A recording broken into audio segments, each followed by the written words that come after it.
kebiasaan yang biasanya tinggal berupa tulang berulang dari nenek moyang mereka.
Central Kalimantan is a province in the middle of Borneo Island.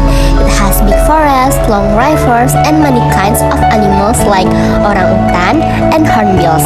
The nature here is still clean and beautiful. The capital city is Palangkaraya. It's a quiet city with lots of green areas. People in Central Kalimantan live close to the nature. Many of them come from the Dayak tribe, who have strong tradition and a simple way of life.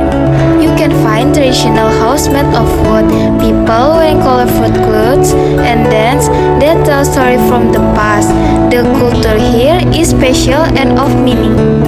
But there is also a hidden gem in Central Kalimantan. It's called Tiwah. It's a special ceremony by the Dayak people to honor their family who has passed away.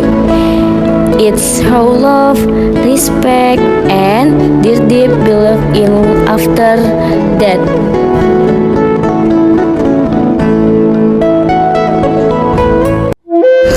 Long ago, in the green forest of Central Kalimantan, lived the Dayak people, a group known for their deep respect for nature, tradition, and spirits. One of their most important and beautiful tradition is a ceremony called Tiwah.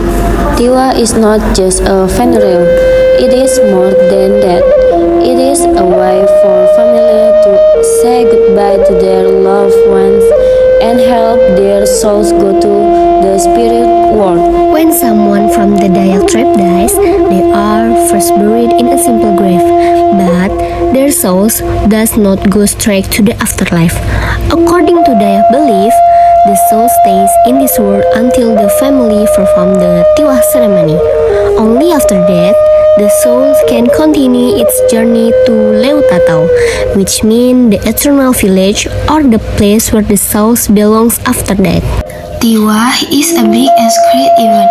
It is often done for many people at once, sometimes for 10, 20, or even more.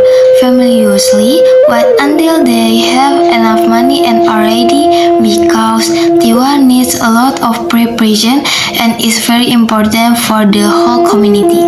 Before the ceremony, the family builds a small wooden house called a sandung. The sandung is decorated with colors and carvings, and it is where the bones of the loved one will be kept after they are taken out from the grave. When the time comes, the body is carefully taken from the ground. The bones are washed and cleaned up gently by the family. This is not seen as something scary. It is a sign of love and respect. It is a way to care for the person one last time. Traditional Dayak instruments like gongs and drums are played. The sounds echo through the village. Dancers wearing traditional clothes perform slowly and beautifully.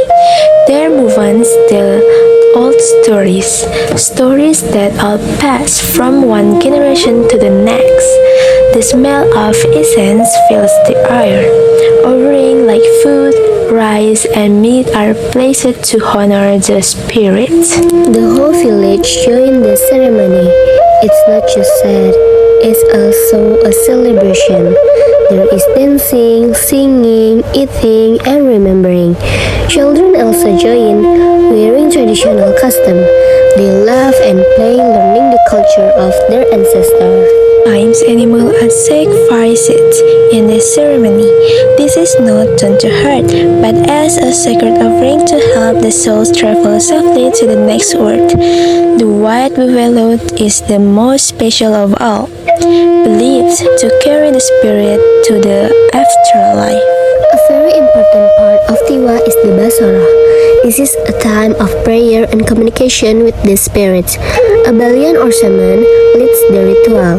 The Balian speaks in a special way, often in chants or songs, and becomes a bridge between the living and the dead.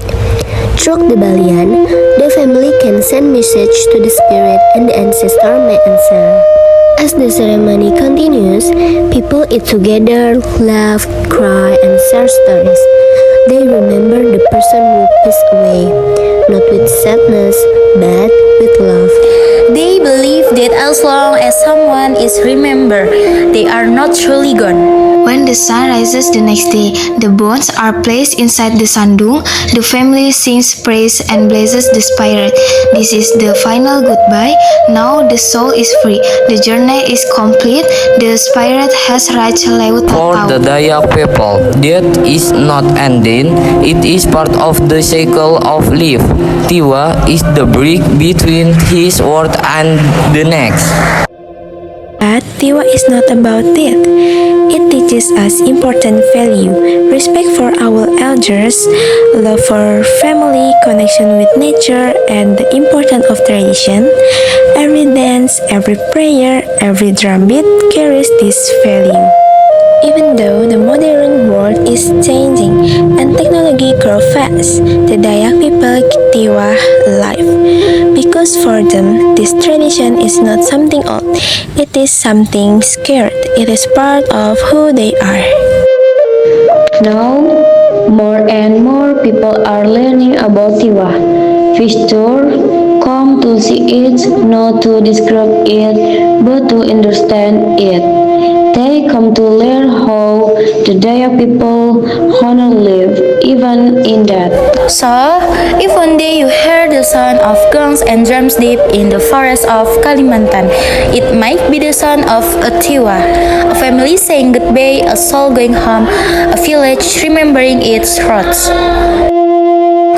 Let it be a reminder for us all to keep love alive even beyond goodbye, to cherish the stories and memories of those who came before, and to honor every ending as the start of something new. Let us walk with the memory of the who came before, with respect in our steps and stories in our hearts.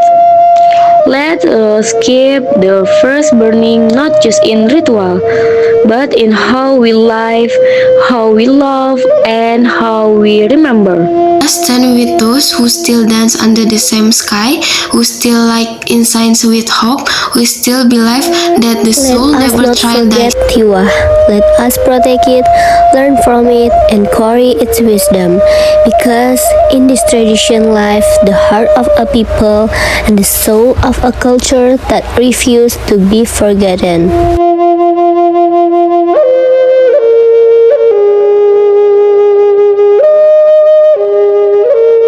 This is Tiwa, a tradition that reflects how the Dayak people see life, death, and connection.